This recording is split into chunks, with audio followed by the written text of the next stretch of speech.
Bonjour à tous, dans cette vidéo, je vais vous parler des expansions du nom. Tout d'abord, qu'est-ce que c'est qu'une expansion du nom?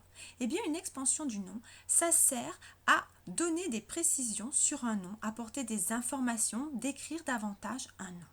Partons de cette phrase toute simple, un élève s'est blessé. Je ne sais pas grand-chose sur cet élève et ce qui va m'intéresser, c'est d'en apprendre davantage, de compléter ce groupe nominal minimum, un élève. Alors, qu'est-ce qu'on appelle un groupe nominal minimum? Eh bien, tout simplement un déterminant suivi de son nom. Ici, un élève, le déterminant plus le nom. Je vais essayer donc de développer, de compléter ce groupe nominal minimum, un élève, en y ajoutant différentes expansions. On va d'abord rencontrer comme expansion l'adjectif qualificatif. Un jeune élève sérieux s'est blessé. J'ai ainsi ajouté deux adjectifs à mon groupe nominal minimum, un élève, l'adjectif jeune et l'adjectif sérieux.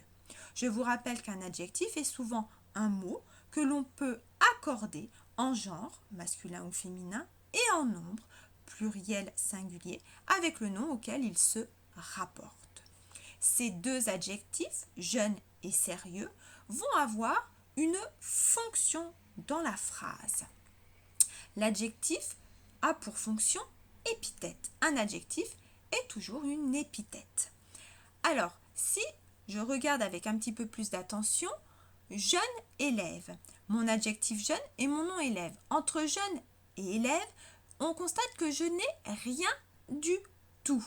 C'est-à-dire que cet adjectif est collé au nom élève, rien ne les sépare. On va alors dire que la fonction de cet adjectif jeune est épithète liée du nom élève. Si je regarde mon autre adjectif sérieux, entre sérieux et élève, le nom auquel il se rapporte, je constate que j'ai une virgule. L'adjectif sérieux est donc séparé du nom élève auquel il se rapporte par une virgule. On va alors dire que cet adjectif a pour fonction épithète détachée du nom élève. L'adjectif est donc une première sorte d'expansion du nom. Une deuxième, on peut aussi ajouter un groupe prépositionnel que l'on simplifiera en écrivant GP. Je reprends donc ma phrase. Un jeune élève sérieux du collège de Saint-Martin s'est blessé. Cette fois-ci, à mon groupe nominal un élève, j'ai ajouté du collège de Saint-Martin. Du collège de Saint-Martin est un groupe prépositionnel. Je reconnais mon groupe prépositionnel à la préposition qu'il introduit. Avant, on a une préposition ici, du. Je vous rappelle la liste des prépositions à, dans, par, pour, envers, avec, de, sans, sous, sur, et on peut rajouter aussi contre et sans.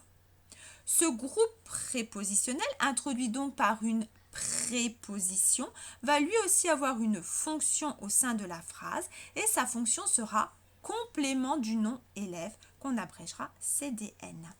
En effet, ce groupe prépositionnel du collège de Saint-Martin-en-Bresse sert à compléter le nom élève, à me donner des informations sur ce nom. Puisqu'il sert à le compléter, sa fonction est donc naturellement complément du nom élève. J'ai vu ainsi qu'on avait déjà deux types d'expansion du nom possible, l'adjectif qui sera épithète, lié ou détaché, le groupe prépositionnel introduit par sa préposition qui lui sera complément du nom. Il existe également une troisième possibilité d'agrandir ce groupe nominal, c'est la proposition subordonnée relative. Je reprends ma phrase, donc un jeune élève sérieux du collège de Saint-Martin s'est blessé et cette fois-ci je vais ajouter une proposition subordonnée relative qui était en cours de sport.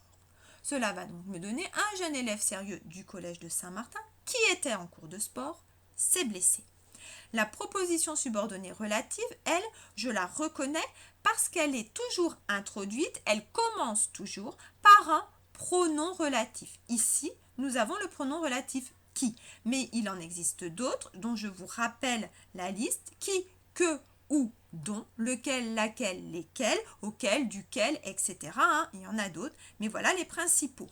Et la proposition subordonnée relative contient elle aussi toujours un verbe conjugué, ici le verbe était.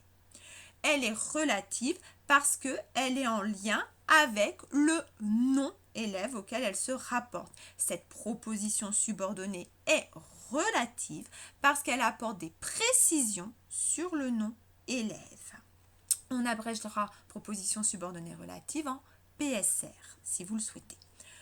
Cette proposition subordonnée a bien évidemment, elle aussi, une fonction dans la phrase et elle va être complément du nom élève CDN, puisque elle aussi, elle sert à apporter des précisions, des informations sur mon groupe nominal un élève. Elle sert donc à le compléter et elle est donc naturellement complément du nom élève.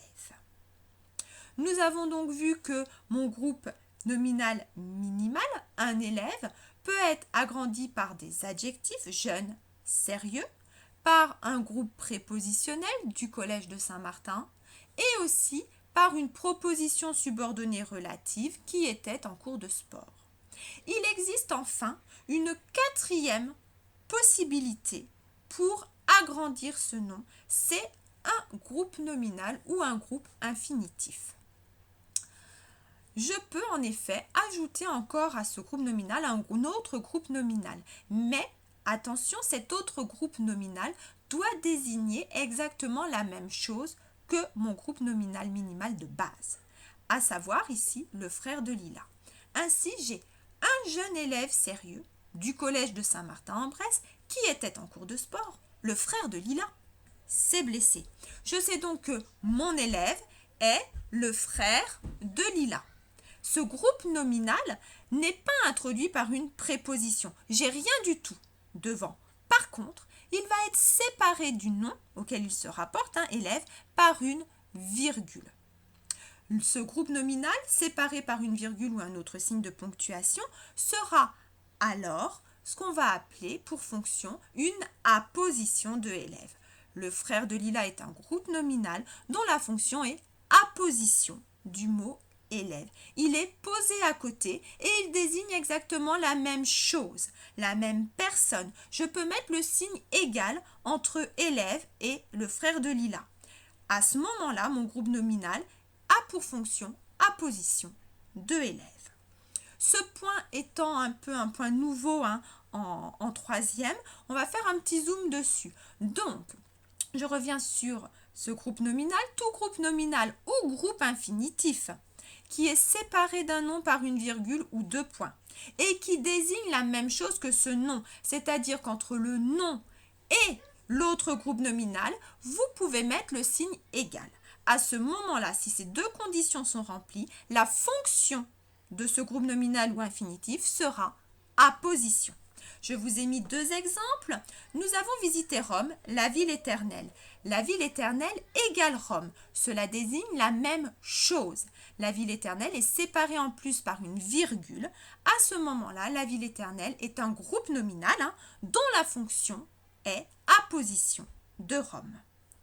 Elle n'a qu'un désir, sortir au grand air. Sortir au grand air, c'est exactement la même chose que son désir. Entre désir et sortir au grand air, vous pouvez mettre le signe égal. Ça désigne la même chose, la même réalité. Sortir au grand air est séparé du mot désir par les deux points. À ce moment-là, sortir au grand air, qui est un groupe infinitif puisque sortir est un verbe à l'infinitif, aura pour fonction dans la phrase apposition de désir. Nous avons donc vu qu'il existait 4 façons d'agrandir un nom, donc 4 types d'expansion du nom. Tout d'abord, l'adjectif qualificatif dont la fonction sera épithète, soit lié s'il est collé au nom, soit détaché si l'adjectif est séparé du nom par une virgule. Nous pouvons également avoir le groupe prépositionnel, toujours introduit par une préposition, dont la fonction sera complément du nom, CDN. Nous pouvons également avoir la proposition subordonnée relative, introduite par le pronom relatif et qui contient un verbe conjugué, dont la fonction sera elle aussi complément du nom, CDN. Enfin, nous pouvons avoir un groupe nominal ou infinitif séparé du nom auquel il se rapporte par une virgule, mais désignant exactement la même chose que le nom auquel il se rapporte. Et à ce moment-là, ce groupe nominal ou infinitif aura pour fonction apposition du nom. Voilà, j'espère que désormais cette leçon est un peu plus claire pour vous. Je vous dis à bientôt.